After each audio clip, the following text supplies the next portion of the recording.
Piracy సినిమాలు చూడడంతో gaming, betting యాప్లను పరోక్షంగా ప్రోత్సహిస్తున్నట్లు అవుతుందన్నారు cyber crime DCP Kavitha. Betting and gaming మన దేశంలో నిషేధించారని తెలిపారు. ఎవరూ కూడా పైరసీ సినిమాలను చూడవద్దని సూచించారు. ఉచితంగా సినిమాలు చూస్తున్న ప్రజల వ్యక్తిగత సమాచారం బెట్టింగ్ మాఫియా చేతికి వెళ్తోందన్నారు. దాదాపు 65 వెబ్సైట్స్ ను డౌన్ చేయడానికి ప్రభుత్వానికి సిఫారసు చేశామన్నారు.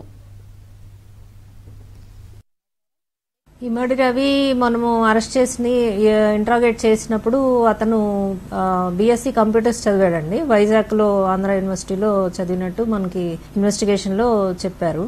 దాని తర్వాత ఎంబీఏ ఇక్ఫై యూనివర్సిటీ అని ముంబైలో కంప్లీట్ చేసి దాని తర్వాత వెబ్ డిజైనింగ్ ఇవన్నీ అతను నేర్చుకున్నాడు. సో మొదటగా ఈఆర్ ఇన్ఫోటెక్ అనేసి ఒక కంపెనీని పెట్టాడు అనమాట. కంపెనీ పెట్టి సాఫ్ట్వేర్ కంపెనీ దాన్ని రన్ చేశాడు కొన్ని సంవత్సరాలు. చేసినప్పుడు అతనికి వచ్చే డబ్బులు అంత సఫిషియెంట్గా అనిపించలేదు.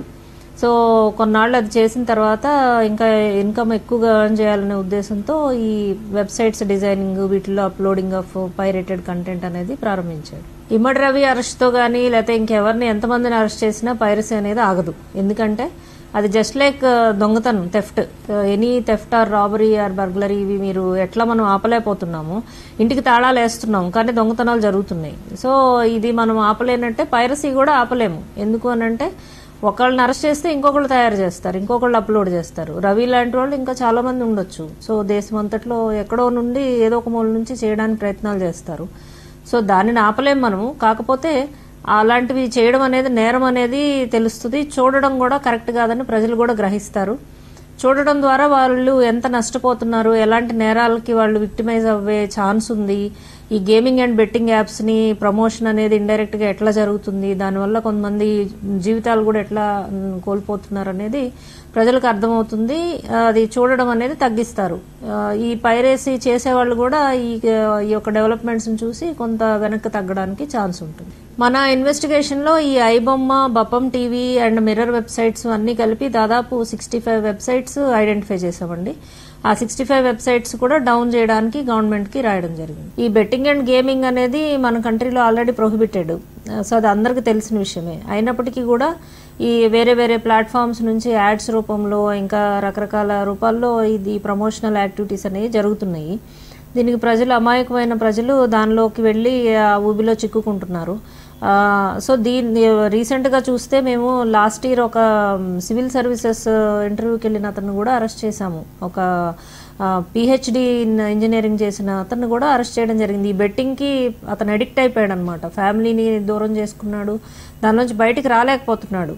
తర్వాత ఇంకో పెద్ద సైబర్ ఫ్రాడ్లో చిక్కుకొని మధ్యప్రదేశ్ పోలీసు కూడా వచ్చి అరెస్ట్ చేసి తీసుకెళ్లారు. ఇంత సీరియస్ కాన్సిక్వెన్సెస్ ఈ బెట్టింగ్ అండ్ గేమింగ్ ద్వారా ఉన్నాయి. సో అందుకోసం వాళ్ళ మీద డెఫినెట్గా మేము చర్యలు తీసుకుంటాము. ఇప్పుడు రవి యొక్క మనీ ట్రయల్ ఎనాలిసిస్, అతనికి ఎక్కడి నుంచి వస్తున్నాయి, యాడ్స్ ఎలా జనరేట్ అవుతున్నాయి, యాడ్స్ నుంచి మనీ ఎలా సోర్స్ అవుతుంది, ఇవన్నీ కూడా తరోగా అనలైజ్ చేసి ఈ బెట్టింగ్ అండ్ గేమింగ్ వాళ్ళ వెనకాల ఎవరున్నారు ఇవన్నీ కూడా వెరిఫై చేసి వాళ్ళ మీద తప్పనిసరిగా చర్య తీసుకోవడం జరుగుతుంది. అతనికి హైదరాబాద్లో ఇల్లు ఉందండి. కూకట్పల్లి ఏరియాలో ఒక అపార్ట్మెంట్ ఉంది, ఓన్ హౌస్.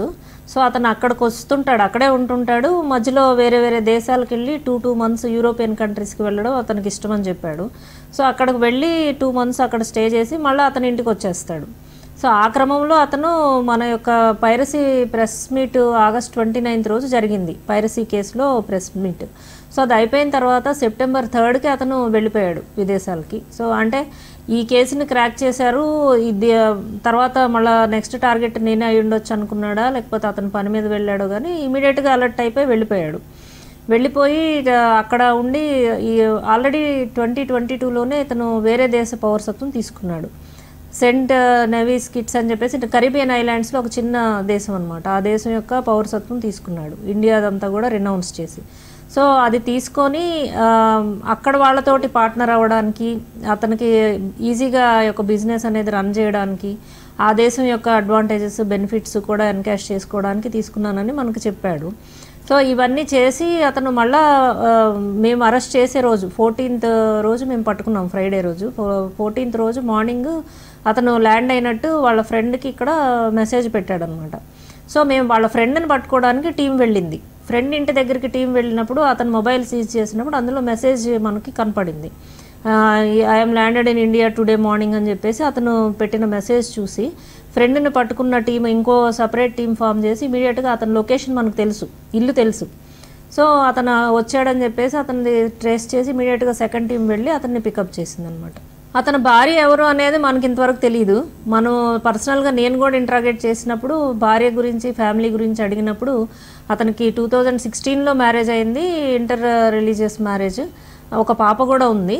అయితే వాళ్ళకి డిస్టర్బెన్సెస్, మిస్అండర్స్టాండింగ్స్ వల్ల 2017లోనే డివోర్స్ అయిపోయిందని అతను చెప్పాడు. వాళ్ళతో ఎటువంటి కాంటాక్ట్స్ లేవు. కనీసం పాపనైనా నువ్వు చూడవా, మాట్లాడవా అని నేను అడిగితే ఎవరితోటి కూడా నాకు ఎలాంటి కాంటాక్ట్స్ లేవని అతను చెప్పాడు. కనీసం వాళ్ళ భార్య పేరేంటి, వాళ్ళ పాప ఎవరు, ఈ డీటెయిల్స్ కూడా మన దగ్గర అయితే లేవు. ఇంకొకటి ఏంటంటే అతని యొక్క కమ్యూనికేషన్ కానీ, మనీ ట్రైల్ కానీ ఇవన్నీ కూడా మేము అనలైజ్ చేస్తాం ఎవరిదైనా కానీ. చేసినప్పుడు ఎక్కడ వైఫ్తో ట్రాన్సాక్షన్స్ కానీ లేకపోతే కమ్యూనికేట్ అయినట్టు కానీ మనకి ఎక్కడా కూడా లేదు. అప్పుడే మనకి ఇతను సింగిల్గా ఉంటున్నాడా ఏంటి అనేది మనం కూడా సస్పెక్ట్ చేసామన్నమాట. అసలు ఏంటి ఇతని ఫ్యామిలీ ఎవరు ఏంటి, ఎక్సెప్ట్ ఫాదరు, 1 or 2 ఫ్రెండ్స్ కూడా రేర్గా ఎవరితోనన్నా మాట్లాడుతున్నాడు అనమాట. కమ్యూనికేషన్ ఎవరితో లేదు. సో వైఫ్తో అయితే అసలు ఎవరితో లేదు. గర్ల్ ఫ్రెండో, వైఫో లేకపోతే సిస్టర్సో ఎవరో ఒకళ్ళు ఉండాలి కదా అని మేమంతా చూస్తే ఎక్కడా కూడా మనకు దొరకలేదు.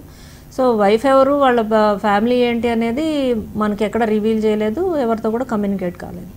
ఇప్పుడు ఎవరైతే ఈ బప్పమ్మ టీవీ కానీ, ఐబొమ్మ కానీ దానిలోకి వెళ్ళి ఫ్రీగా మూవీస్ చూడాలని వెళ్ళినప్పుడు ఏ ఫోన్ నుంచి లేకపోతే ఏ గ్యాడ్జెట్ నుంచి యాక్సెస్ చేస్తున్నారు, ఏ అడ్రస్ నుంచి చేస్తున్నారు, ఏ ఐపీ నుంచి అనేది ఎవరైతే వెబ్సైట్ అడ్మిన్స్ ఉంటారో, సర్వర్స్ ఎవరు మేనేజ్ చేస్తారో వాళ్ళ దగ్గర డేటాబేస్ ఉంటుంది. అట్లాగే వాళ్ళ మెయిల్ ఐడి ఉంటుంది. Mail ID, mobile number, location అన్నీ ఉంటాయి. సో ఇవన్నీ ఉన్న తర్వాత ఆ డేటాబేస్ని వాళ్ళు ల్యాక్స్ ఆఫ్ పీపుల్ ఉంటారు, ఒక 5 crores మెంబర్స్ది నా దగ్గర డేటా ఉంది అని అతనే ఓపెన్గా స్టేట్మెంట్స్ ఇచ్చాడు. మనం పైరసీ కేసు ప్రెస్ మీట్ పెట్టిన తర్వాత 5 కోట్ల మంది డేటా నా చేతిలో ఉంది, నా దగ్గరికి వస్తే జాగ్రత్త అన్న టైప్లో స్టేట్మెంట్స్ కూడా టీవీలో చూశాను నేను. సో దాన్ని బట్టి మనం ఏం అర్థం చేసుకోవచ్చు అంటే ఈ డేటాని వీళ్ళు మిస్యూజ్ చేస్తారు. ఈ డార్క్ వెబ్లో లేకపోతే ఇలాంటి డిఫరెంట్ సైట్స్లో కూడా డేటాను కూడా అమ్ముకుంటారు. సో ఇది అల్టిమేట్గా సైబర్ ఫ్రాడ్స్టర్స్ చేతిలో ల్యాండ్ అయ్యి వాళ్ళు వీళ్ళని విక్టిమైజ్ చేస్తారనమాట. సైబర్ క్రైమ్స్లో విక్టిమ్స్గా మారుతారు. ఇందులో ఎవరైతే రిజిస్టర్ చేసుకొని మూవీస్ ఫ్రీగా చూడాలని ఎవరైతే ప్రజలు చూడడానికి ఇంట్లో ఉండి ఓటీటీనో మూవీనో చూడాలని ఎవరైతే ఆశపడుతున్నారో వాళ్ళు గుర్తించాల్సింది ఏంటి అని అంటే వీళ్ళ డేటా అంతా కూడా ఈ పైరసీ వెబ్సైట్స్ వాళ్ళ చేతిలో, తద్వారా సైబర్ ఫ్రాడ్స్టర్స్ చేతికే డైరెక్ట్గా వెళ్తుంది.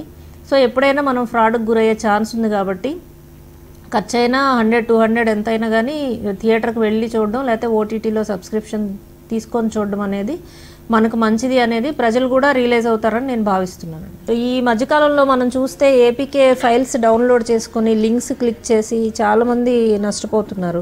ఎస్పెషల్లీ పిఎం కిసాన్ యోజన అని చెప్పేసి లేకపోతే లోన్స్ ఇస్తామని చెప్పేసి రకరకాల ఆర్టీఏ చలాన్ అని ఏపీకే ఫైల్స్ పంపించి ఆ లింక్ క్లిక్ చేసి మీ డీటెయిల్స్ అప్డేట్ చేయమంటున్నారు. వీళ్ళు ఇన్నోసెంట్గా ప్రజలు అందులో క్లిక్ చేయగానే వాళ్ళ అకౌంట్స్లో ఉన్న డబ్బులన్నీ కూడా పోగొట్టుకుంటున్నారు.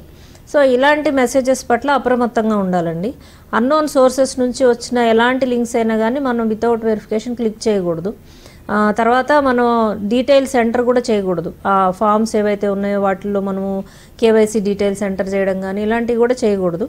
బెటర్ ఏంటంటే ఇలాంటివి ఇమీడియట్గా డిలీట్ చేయొచ్చు. అన్నోన్ సోర్సెస్ నుంచి వచ్చినటువంటి ఏపీకే లింక్స్ని ఇమీడియట్గా మనం డిలీట్ చేయాలి. మెయిల్స్ ద్వారా కానీ, వాట్సాప్ ద్వారా కానీ, ఎస్ఎంఎస్ ద్వారా కానీ ఇట్లా డిఫరెంట్ వేస్లో పంపిస్తున్నారు ఫ్రాడ్స్టర్స్. సో ఇవన్నీ మోసం అని ఫస్ట్ గుర్తించాలి. ఎందుకంటే మొన్న కూడా ఒక గవర్నమెంట్ నర్సు జాబ్ ఇస్తామంటే ఒక లేడీ పాపం వాళ్ళకి 5 lakhs రూపీస్ పంపించేసి మోసపోయారు. ఫేక్ మెరిట్ లిస్ట్ ఇవన్నీ కూడా పంపించారు, వేకెన్సీ లిస్ట్. ఇట్లా ప్రజలు ఏంటంటే కొంచెం అప్రమత్తంగా ఉండి ఇలాంటి మెసేజెస్ ఆర్ లింక్స్కి స్పందించే ముందు డబల్ చెక్ చేసుకొని అన్నోన్ వాటినన్నింటిని కూడా డిలీట్ చేయాలి.